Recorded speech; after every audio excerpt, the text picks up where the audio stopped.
जय हरी विठ्ठल माऊली.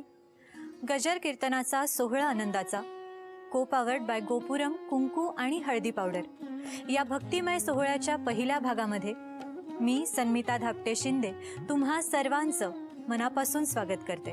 परमेश्वरावर जर मनापासून श्रद्धा असेल तर परमेश्वर आपल्याला मार्ग दाखवतोच. मनी नाही भाव आणि देवा मला पाव अशी ज्यांची वृत्ती असते त्यांची सोबत ईश्वर कधीही करत नाही.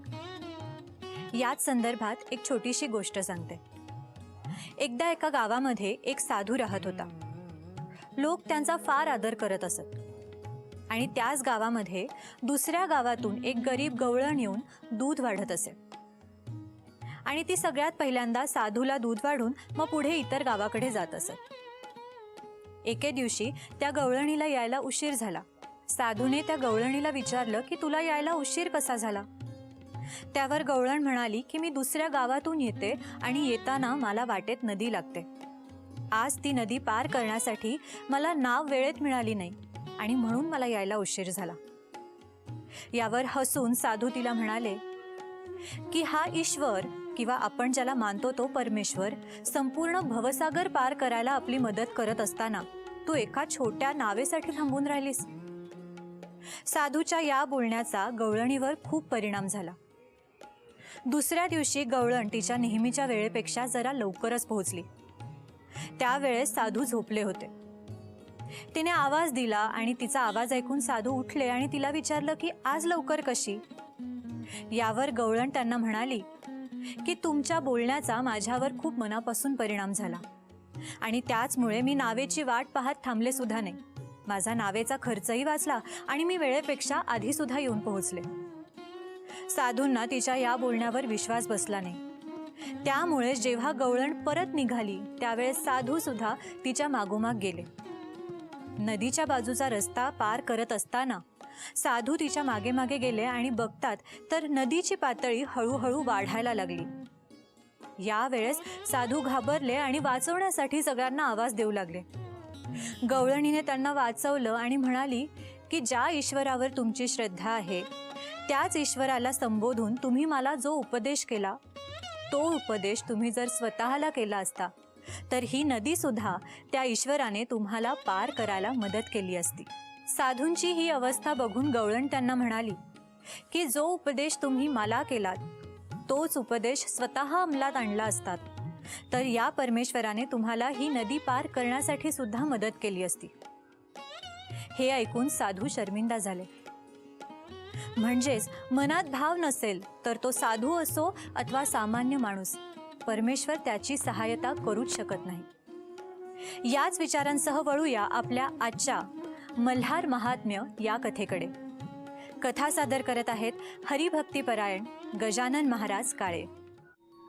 पुंडलिक वरदा हरी विठ्ठल श्री ज्ञानदेव तुकाराम पंढरीनाथ भगवान की जय. माऊली ज्ञानेश्वर महाराज की जय. जगद्गुरु श्री संत तुकाराम महाराज की जय. सद्गुरु जोग महाराज की जय. श्री गुरु अमृत महाराज की जय. छत्रपति शिवाजी महाराज की जय. भारत माते की जय. ओम नमः पार्वती पतये हर हर महादेव.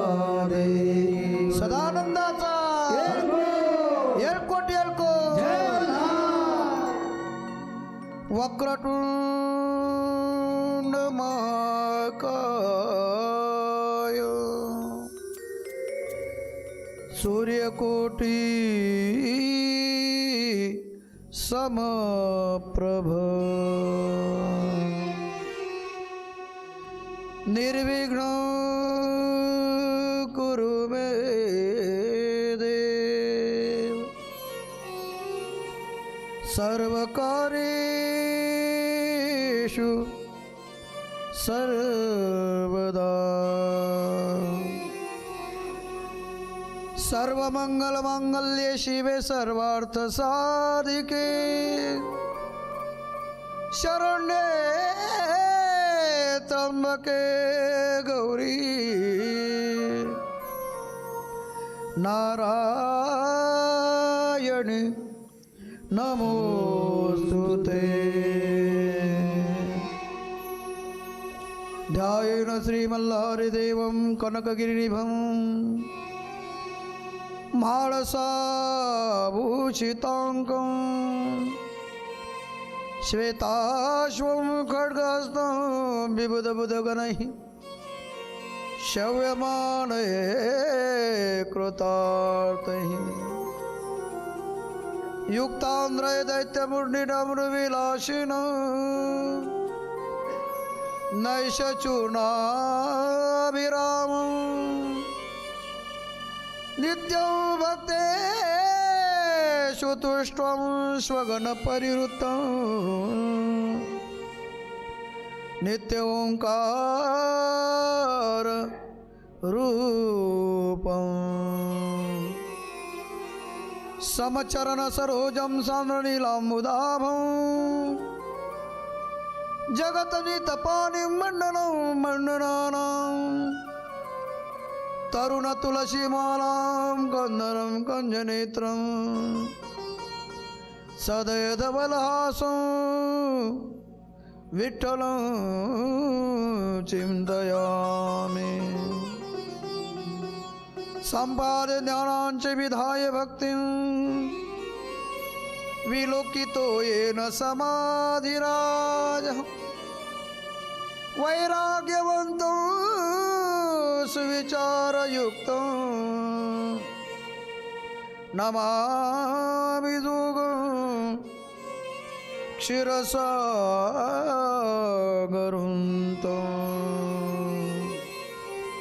सदानंदाचा येळकोट जय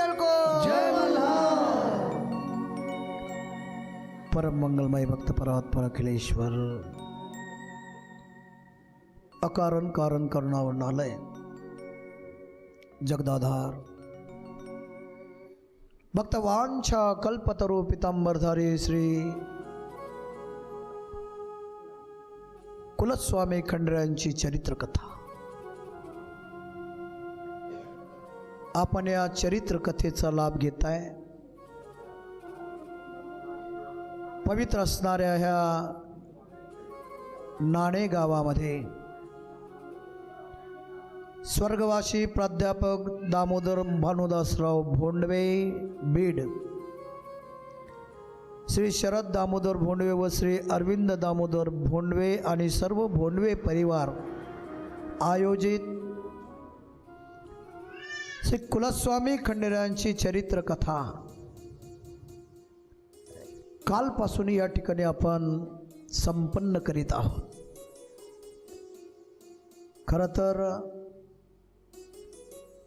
कुल परंपरा, कुळ दैवत आणि कुलाचार ह्या दृष्टिकोनातून वाटचाल करीत असताना चंपाषष्ठीच्या महापर्वावर आज झी टॉकीजच्या माध्यमातून प्रत्येक घरोघरी भगवान श्री कुलस्वामी खंडेराय, मल्हारीदेव, मार्तंड भैरव यांची उपासना, यांचं चरित्र, यांची कथा प्रत्येकाच्या कानामनाचा वेध घेते. प्रत्येक व्यक्तीला आपण काय करायला पाहिजे, कुलस्वामी खंडेरायांच्या माध्यमातून कोणत्या उपासना पद्धती असतात, कुलस्वामी खंडेरायांच्या माध्यमातून भक्ती कशी करायची असते आणि मग नेमकं कोणत्या खंडेरायाला जायचं असतं. कारण बऱ्याचशा लोकांचं संपूर्ण 18 पगड जातीचं कुलदैवत खंडेराय आहे.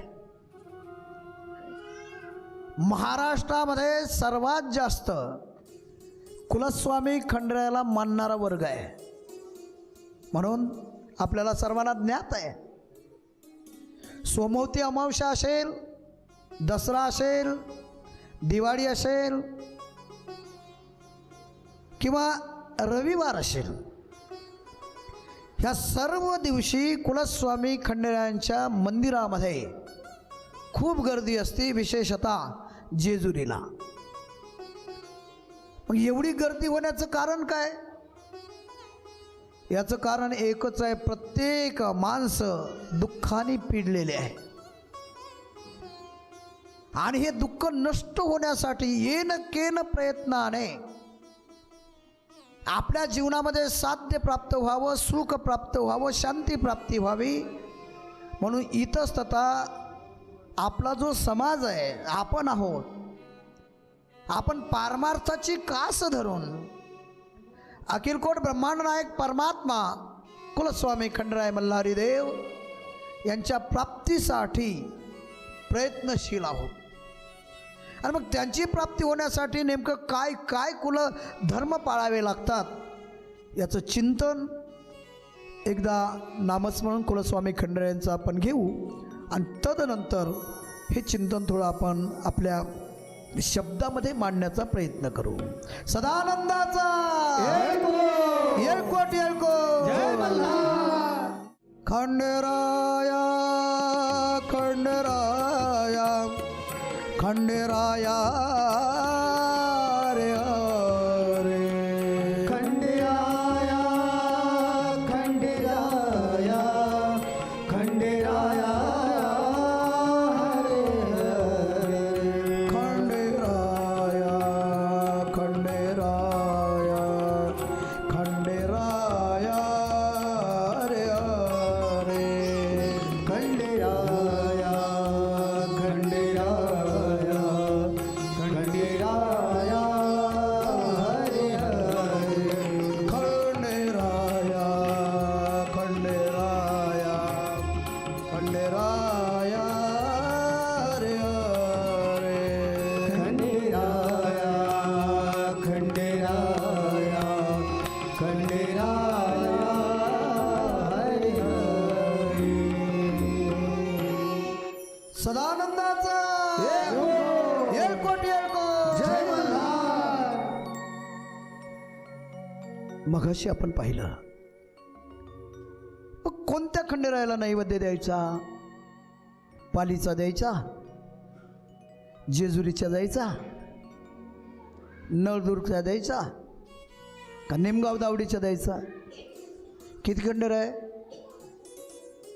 महाराष्ट्रामध्ये एकंदर 3,500 मंदिर आहे खंडेरायाचे आणि संपूर्ण भारत देशामध्ये नव्हे, संपूर्ण विश्वामध्ये 7 कोटी मंदिर आहे.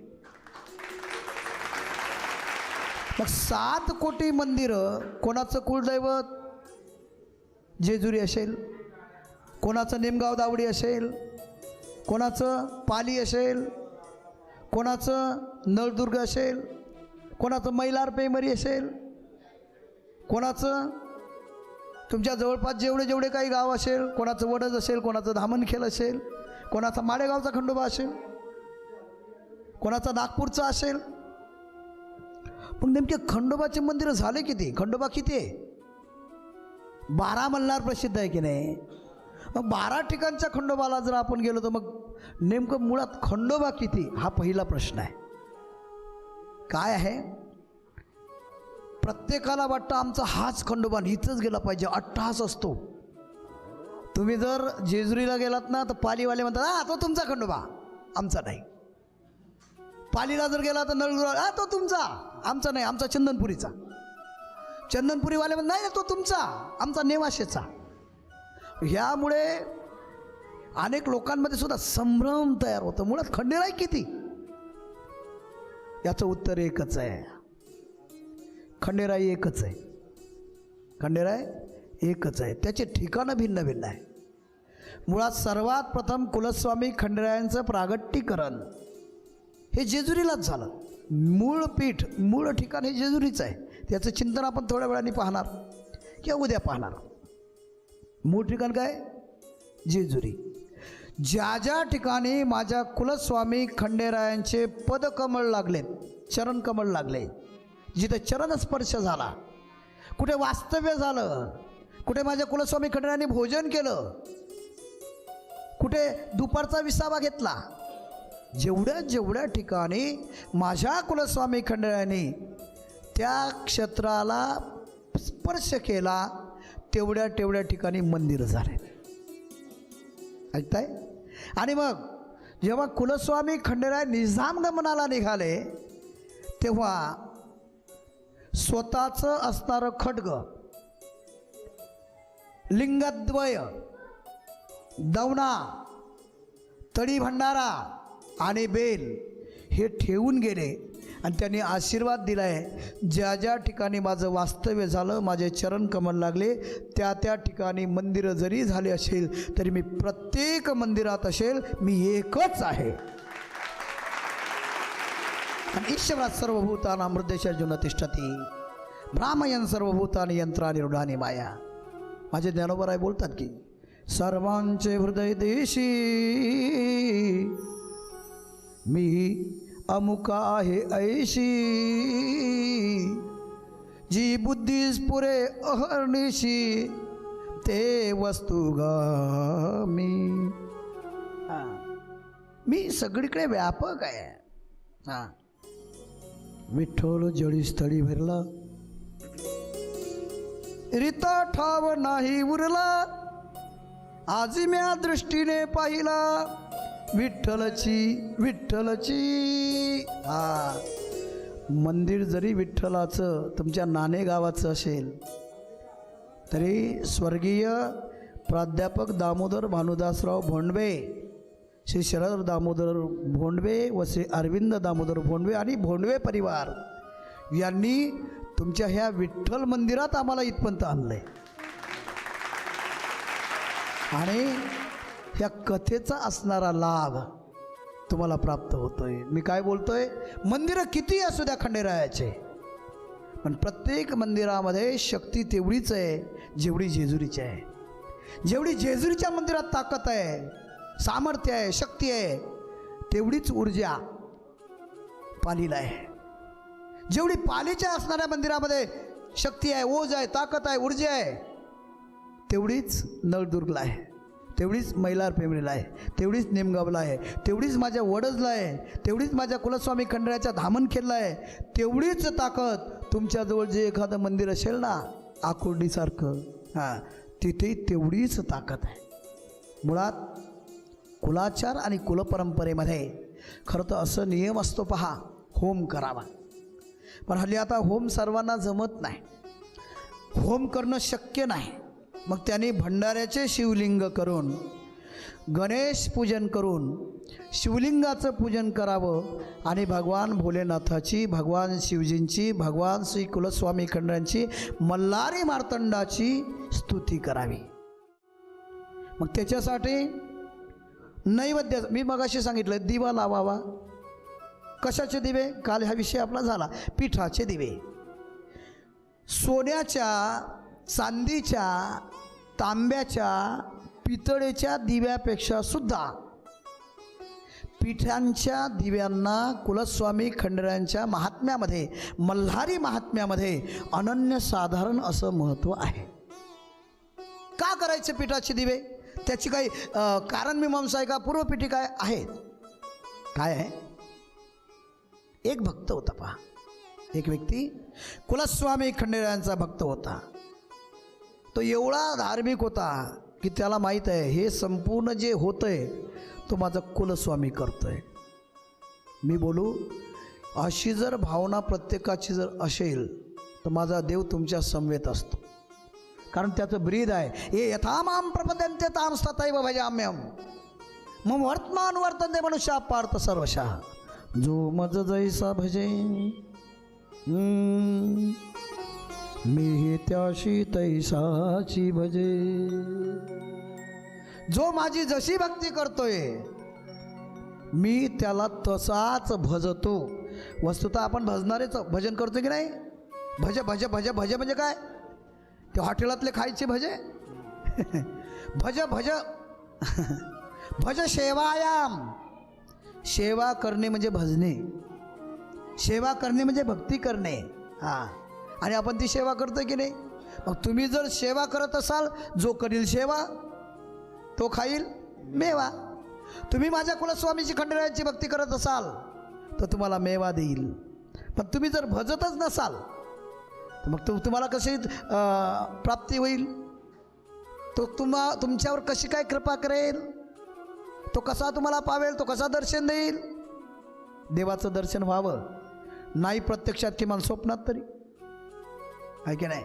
पण आपण एवढे पुण्यवान असेल तर लक्षात घ्या, भक्ती करावी, भजन करावं. शक्ती जर नसेल तर शिवलिंग याचं सांगितलं आणि त्यानंतर मग दिवा सांगितला. आणि दिवा हा पिठाचा, कोणत्या, गव्हाचं पीठ. मग याला काही कारण मीमांसा, मी तेच सांगत होतो. भक्त खूप खूप देवाला मानणारा, काटा टोचला ना तरी तो म्हणायचा देवा तुझी कृपा. एक बोलू तुम्हाला, माझे गुरुवारी परमपूजने प्रातस्मरणे स्वानंद सुखनिवासी वैकुंठवासी विठ्ठल बाबा घुले ज्ञानेश्वरीचा पाठ शिकवत असताना म्हणायचे, बुवा आपल्यावर जर कदाचित दुःख आलं ना तर देवाचे आभार माना. बरं झालं तुम्हाला दुःख देतोस. का असं म्हणायचे ते माहिती आहे? कारण त्यांचं एक मत होतं, दुःखात माणूस जेवढा देवाला आठवतो तेवढा सुखात देवाला आठवत नाही. ऐकताय ना?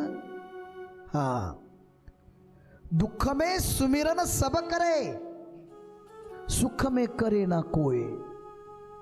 जो सुख में सुमिरन करे तो दुःख कायेगा होय. कबीर जी कहते ना, दुःखामध्ये सर्व नाम. आपण नेहमी मराठी बोलायचं, आला मला ताप देव माझा बाप, आला मला ताप देव माझा बाप, गेला माझा ताप मीच देवाचा बाप. दुःखामध्ये माणसं नामस्मरण करतात. आमच्या गावा शेजारी एक ओढा आहे, त्या ओढ्यावर 2 अपघात झाले आणि ते लोक जागेवरच मेले. बऱ्याचशा लोकांना तिथून जाताना असं वाटतं त्यांचं तिथं भूत झालं, आणि तिथून जाताना मग ते राम राम राम राम राम राम राम राम राम राम राम राम राम राम म्हणतात. एक असाच गेला, त्याला आठवणच नाही, आणि तिथे जागेवर गेल्यावर त्याला आठवण आली, अरे इथं तर एक व्यक्ती मृत झाला, म्हणजे त्याचं भूत झालं. आणि मग ते म्हणायला लागलं राम राम राम राम राम राम राम राम राम. जसा जवळ जातो ना त्या जागेच्या, राम राम राम राम राम राम, आणखीन जवळ, राम राम राम राम राम, आणखीन जवळ, राम राम राम राम राम राम राम. थोडा दूर गेला, राम राम, आणखीन दूर, राम राम राम, आणखीन दूर, राम राम. एकदम दूर गेला, आला तर राम नाही तर हराम. मला सांगा, राम राम जास्त कधी निघालं? जेव्हा त्याला अतीव दुःख झालं की इथे काहीतरी आहे. हा, लक्षात घ्या. तसं देवाचे आभार मानावे. बरं झालं खंडेराया तू मला दुःख दिलं, ह्या दुःखामध्ये मला सहनशक्ती प्राप्त होईल, ह्या दुःखामध्ये मला जे माणसं आहेत ना, जवळचे माणसं भेटेल, ते स्वार्थी नसेल. लक्षात घ्या, ज्या व्यक्तीवर संकट असतात त्या व्यक्तीजवळ शक्यतो माणसं फिरकतसुद्धा नाही, येतसुद्धा नाही. आणि जर समजा तुमचे मित्र वगैरे दुःखाच्या वेळेस जर तुमच्या जवळ येत असेल ना, तर हाच खरा मित्र. कोणता? जो दुःखात साथ देतो. आनंदात तर कोणी उद उद करेल हो, हां नाही का, जिकडे चेने तिकडे उद उद, आनंदात कोणी करेल, पण दुःखामध्ये जो साथ देईल ना तोच खरा मित्र असतो. आणि तो शेवटपर्यंत तुम्ही सुद्धा त्याला कधी सोडू नये. महत्वाची भावना माझी लक्षात घ्या.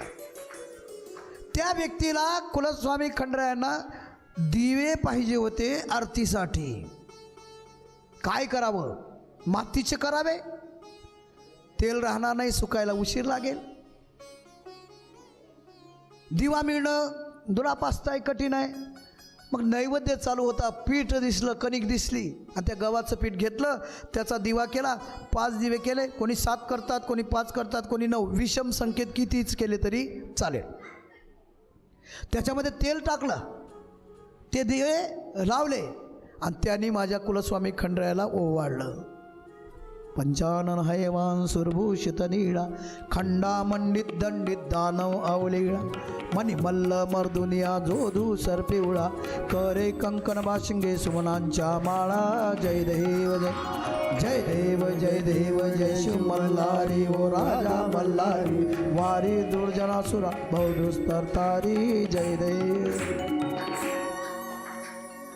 आणि माझे कुलस्वामी खंडेराय एवढे प्रसन्न झाले, एवढे संतुष्ट झाले, एवढे आनंदी झाले की आजपर्यंत कुलस्वामी खंडेरायांना पीठांच्या दिव्याने कोणी ओवाळलंच नव्हतं. आणि मग कुलस्वामी खंडेरायांनी आशीर्वादच देऊन टाकलाय की इतर दिव्यांपेक्षा पीठाच्या कणकेच्या दिव्याने जो मला ओवाळेल त्या व्यक्तीला 1000 पटीने पुण्य मिळेल. त्यानंतर नैवेद्य असतो. नैवेद्य देवाला दाखवायचा असतो का द्यायचा असतो? तुम्ही दाखवताय की देताय? हेच ताट उचलताय, देवा तुला झालं समाधान, घेतलं खाली स्वतःच. आम्ही नैवेद्य दाखवतो म्हणून देव खात नाही. कौन खाते भगवान खाते नहीं, भगवान खाते है मेरे नामदेव जी की तरह तुम खिलाते नहीं. कळालं? अच्युतम केशवम कृष्ण दामोदरम राम नारायणम जानकी जीवन. कौन कहते हैं भगवान खाते नहीं, माँ यशोदा की तरह तुम खिलाते नहीं.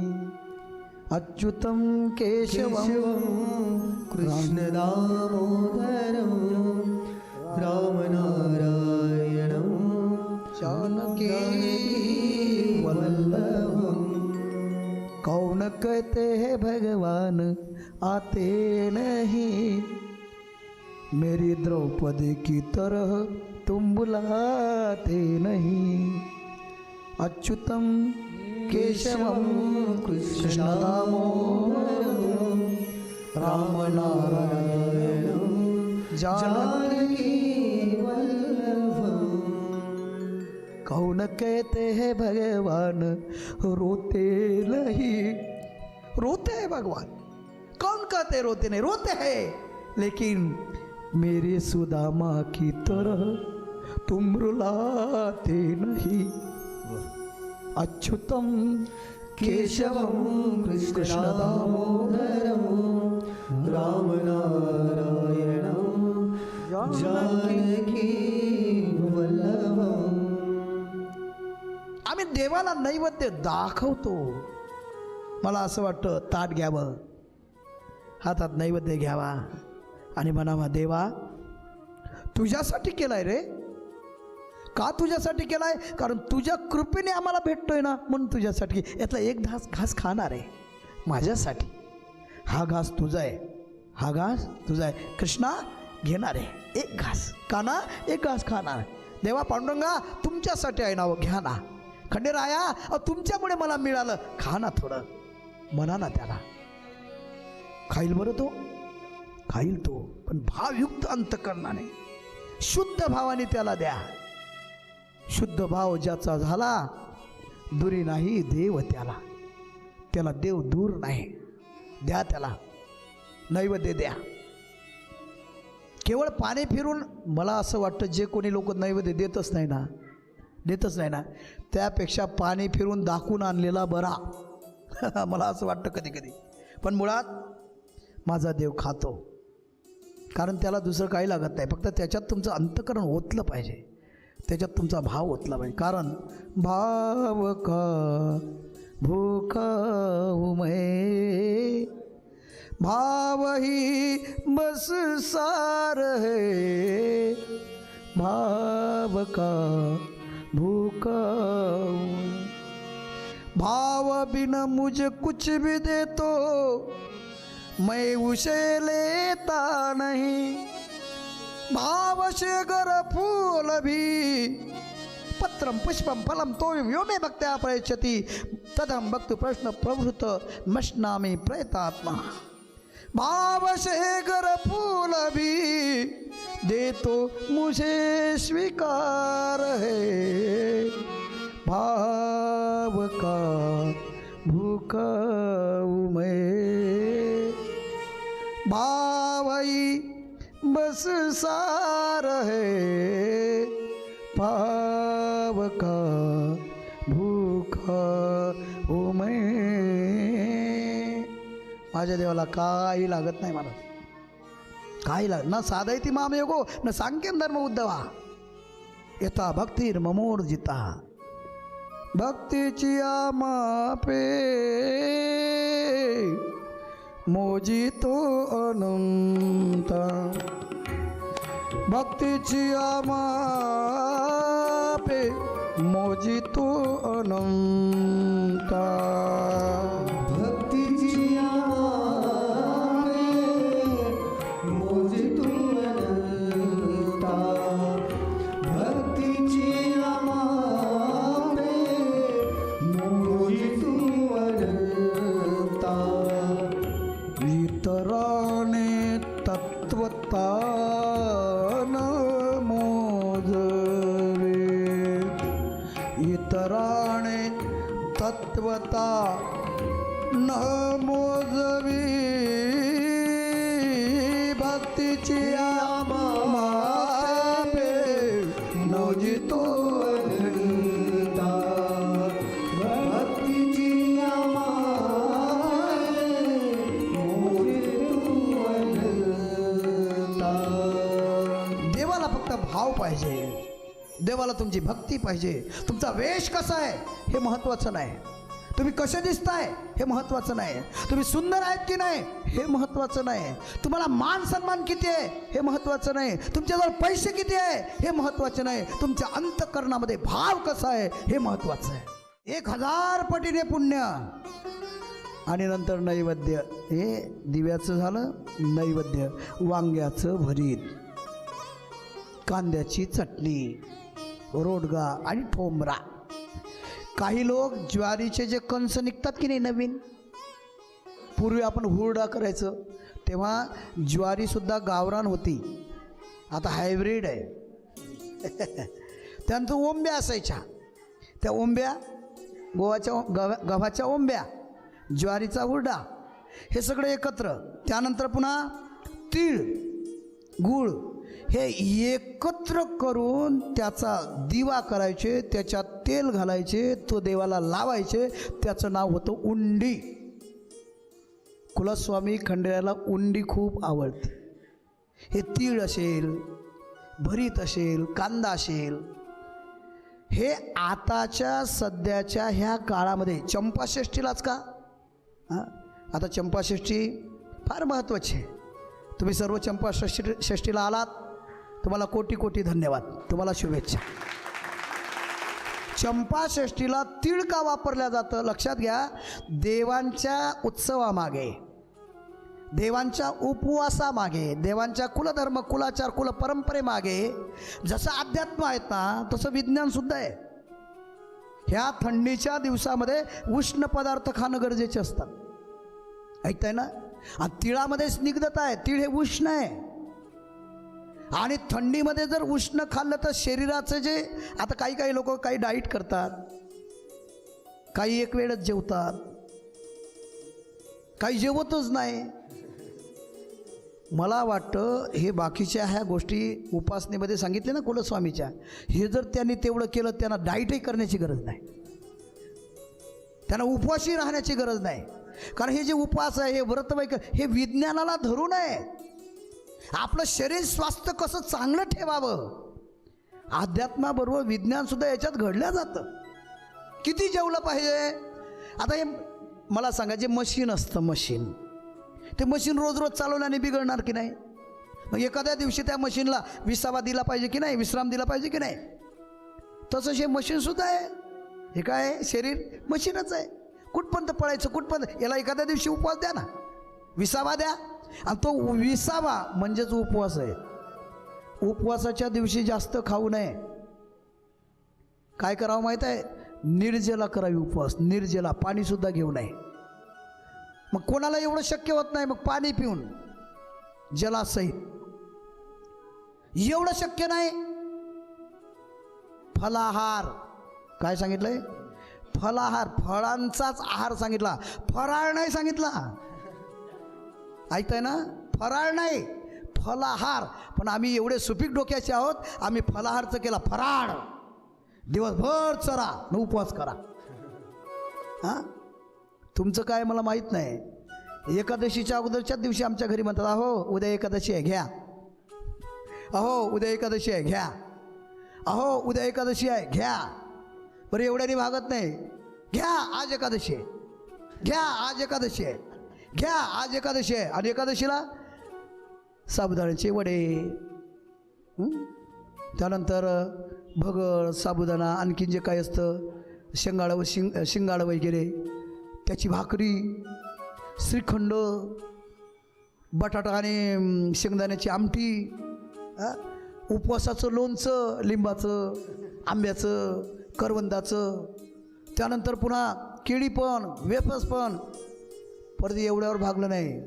दुसऱ्या दिवशी द्वादशी, घ्या काल एकादशी होती, घ्या काल एकादशी होती. इमानदारीने सांगतो, इतर दिवशी माणसं जास्त जेवत नाही, पण या 3 दिवसात जास्त खाल्ल्याशिवाय राहत नाही. अरे काय उपवास! हा उपवास आहे. मला कधी कधी हसायला. उपवास खरं त्याचा अर्थ आहे, उप म्हणजे जवळ आणि वसवसती म्हणजे राहणे. देवाच्या जवळ राहण्याची क्रिया म्हणजे उपवास. ऐकताय ना? म्हणजे उपवास. मग उपवासाला थोडं खाल्लं पाहिजे, शरीर स्वास्थ्य चांगलं राहील. ज्या ज्या महिन्यामध्ये ज्या ज्या वस्तू सांगितल्या त्या जर खाल्ल्या तर बहुतेक मला वाटतं डाईटही करण्याची गरज नाही आणि उपवाशी राहण्याची गरज नाही. त्याच्यातून ती असणारी ऊर्जा, ते विटॅमिन्स, ते पोषक तत्व आपल्याला मिळाल्याशिवाय राहणार नाही. ऐकताय ना? मिळाल्याशिवाय राहणार नाही. म्हणून तीळ, गूळ, गव्हाच्या ओंब्या आणि ज्वारीचा हुरडा हे एकत्र करून जेव्हा आपण खातो ना, तेव्हा शरीरामध्ये जे काही अनावश्यक घटक आहे ते नष्ट होऊन आवश्यक घटक प्राप्त होतात. हे विज्ञान आहे. आणि त्या विज्ञानाच्या द्वारा आपलं जे शरीर आहे त्या अन्नाच्या द्वारा शरीर चांगलं राहतं, साईड इफेक्ट होत नाही. आयुर्वेदिक आहे. असो, पुढे महाराज कांद्याची चटणी, वांग्याचं भरीत. आता तुम्हाला खरं सांगू, कांदा हा शास्त्रामध्ये निंद्य सांगितला. कांदा आणि वांगे जर खाल्ले तर वांगे खाल्ल्यानंतर 21 दिवस पोटात असतं म्हणे, धर्मशास्त्र सांगतं. मग त्यांनी कोणतेही जरी चांगले संस्कार केले तरी ते संस्कार लागू पडत नाही असं धर्मसिंधू सांगतं. पण कुलस्वामी खंडेरायाच्या ब्रह्मांड पुराणामध्ये असं सांगितलं की चंपाषष्ठीपासून कांदे आणि वांगे खायला हरकत नाही. त्याचं कारण असं आहे, 4 महिने आम्ही कांदा लसूण खातच नव्हतो, पण आता खंडेरायाच्या मार्तंड भैरवाच्या मल्हारी महात्म्यामध्ये जेव्हा आम्ही वाचलं तेव्हा आम्ही 6 महिने कांदा खात नाही, 6 महिने आम्ही वांग खात नाही. पण शास्त्र असं सांगतंय की त्याला नावसुद्धा ठेवू नये. हां, मल्हारी महात्म्यामध्ये श्री मार्तंड विजयमध्ये सांगितलं जातं, कंदर्प जगी निंदे बहुत, भक्षिता पुन्हा संस्कार करावा सत्य, हे ग्रंथीचे संमत जग प्रसिद्ध बोलती. जो कांदा खातो, जे वांग खातो, हे जगतामध्ये खूप निंदे आहे. त्याने ज्याने खाल्लं त्याच्यावर संस्कार करावा लागतो, हे सत्य आहे आणि हे ग्रंथ संमत आहे. ग्रंथामध्ये असं सांगितलंय, जग प्रसिद्ध आहे ह्या गोष्टी. पण तरीही कुलस्वामी खंडेरायांच्या मल्हारी महात्म्यामध्ये, मार्तंड विजय ग्रंथामध्ये, ब्रह्मांड पुराणामध्ये कांदे खाल्ले तर चालतं, वांगे खाल्ले तर चालतं चंपाषष्ठीपासून. मग काय त्याचं कारण आहे पहा. आता वांग्याचं भरीतच का? वांग्याचं भरीतच का? तर एक स्त्री देवाची खूप उपासना करायची. उपासना करीत करीत करीत करीत तिचा लळा कुलस्वामी खंडेरायांना खूप लागला. एक दिवस कुलस्वामी खंडेरायांच्या मंदिरामध्ये जेजुरीला जाण्याचं ठरलं, पण तिचं जाणं झालं नाही. तेवढ्यात तिचा विवाह झाला. पूर्वीचा काळ पुरुष प्रधान संस्कृती होती. आता आपण फार छान आहोत आणि मला वाटतं आताचं चांगलं आहे, पण पूर्वीच्या महिलांनी खूप भोगलं दादा, खूप भोगलं. एवढं भोगलं की त्या जाग्यावर जर आताच्या महिला असत्या तर जीवाचं बरं वाईट केलं असतं. पण त्या स्त्रिया काही बोलू द्यावं सासूने. अशा बऱ्याचशा इथं मावल्या आहे की सासूंचा मार खाल्ला की नाही. सासूचा आहे, त्याला सासरवास म्हणायचे.